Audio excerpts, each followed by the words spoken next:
Welcome to Beyond Our Focus. I'm Stefan, this is Amanda, and this is Unlocking the Beyond for June 12th, where we delve into the unknown and try to tell you things. Today's episode is about aliens, I believe, and Amanda is going to let you know that she's in fact an alien. Yes. And is going to reveal herself on this episode.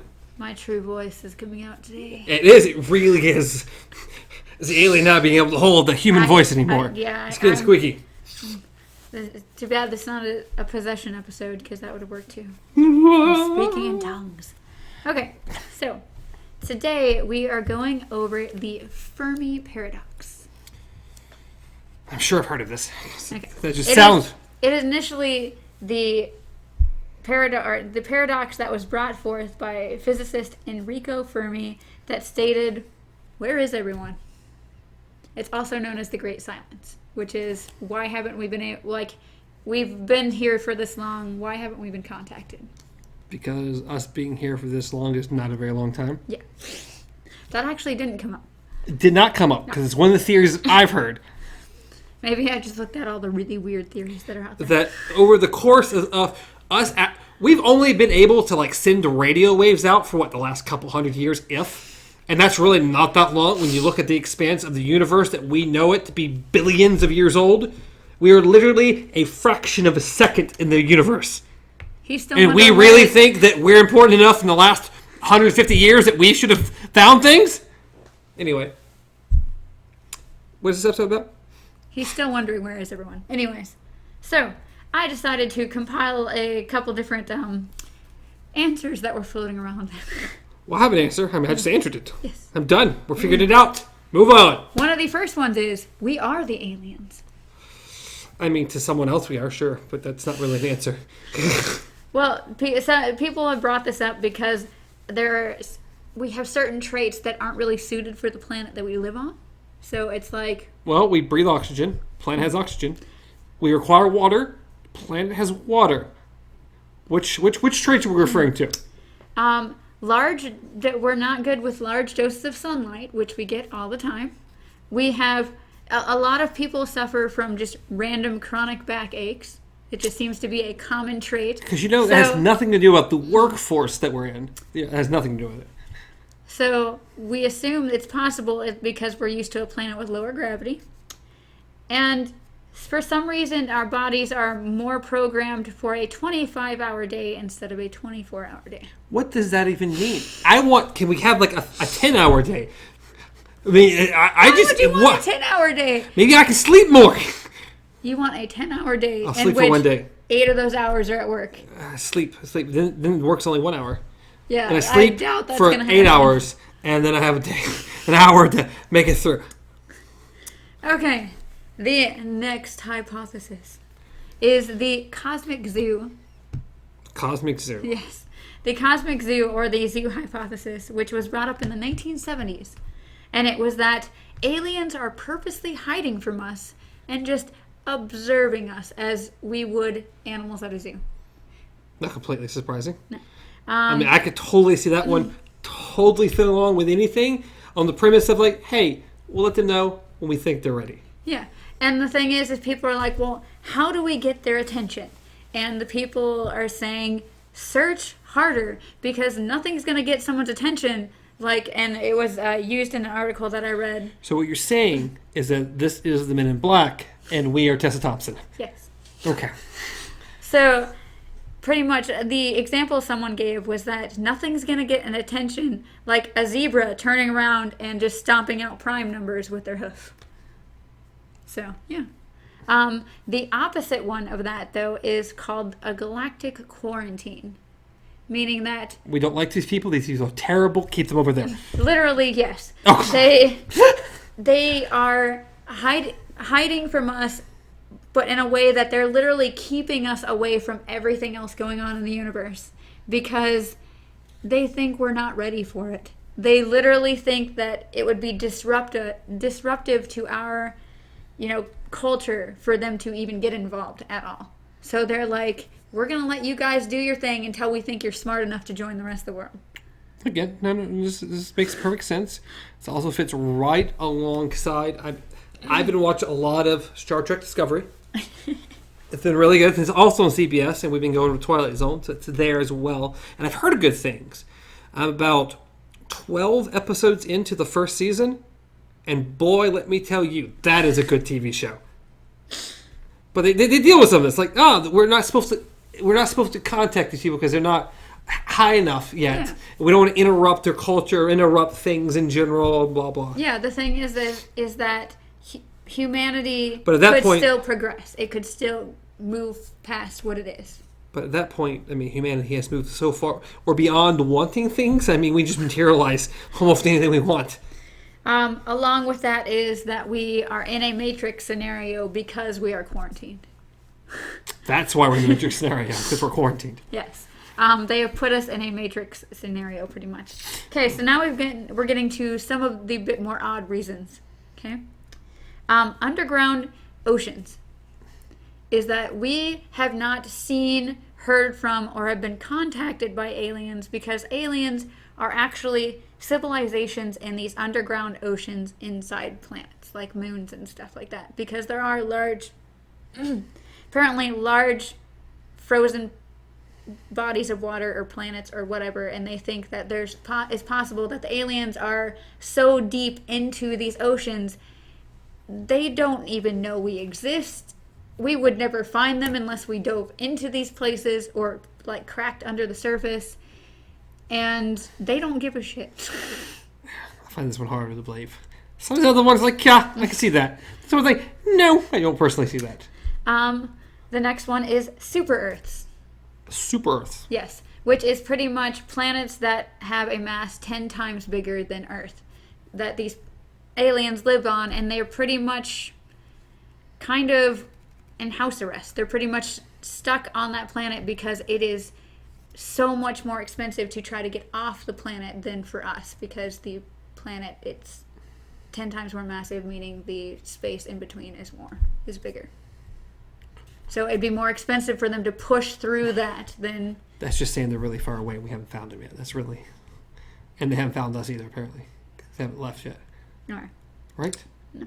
It just means that if their planet was similar to ours but 10 times bigger, it would be too expensive for them to even try to leave their planet. Yes, it hasn't left, and we haven't found them, and they haven't found us because they're exactly like we are at this point, basically.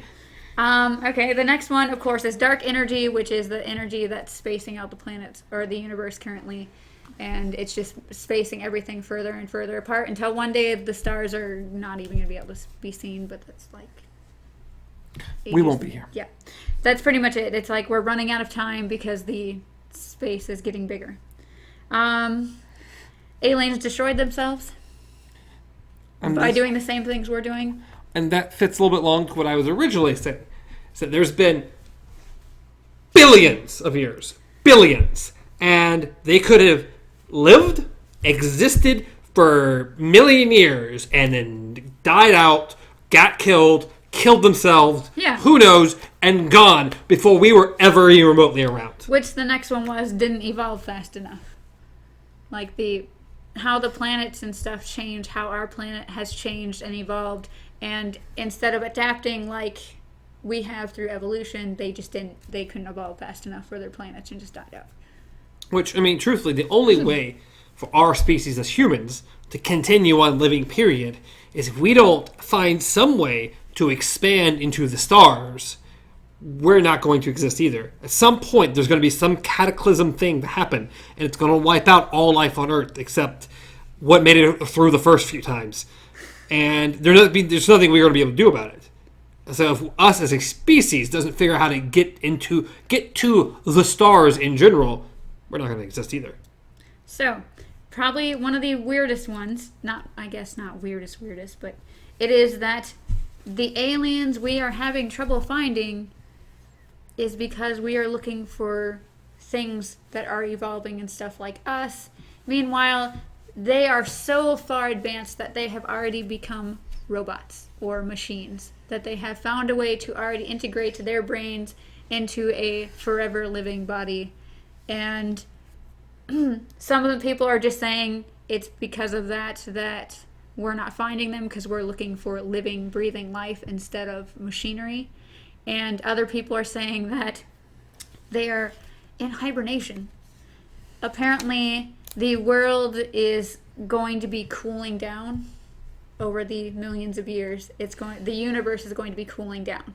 And so machines work better in the cool, so they are in hibernation until that happens. Well, if they're that far advanced, they would also figure out how to get to the stars. Therefore, they would be in more places and more likely to be found. Personal opinion. They're pretty much just skipping out on the crappy stage of the universe, apparently.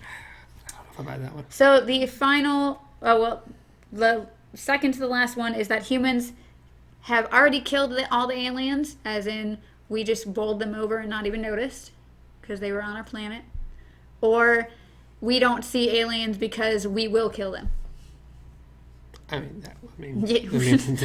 That's not really surprising since we have a history of trying to kill anything that's not us. And then the final one of the day is that aliens are already amongst us or have already contacted us. They're lizard people. We have never noticed because we are limited by our own minds.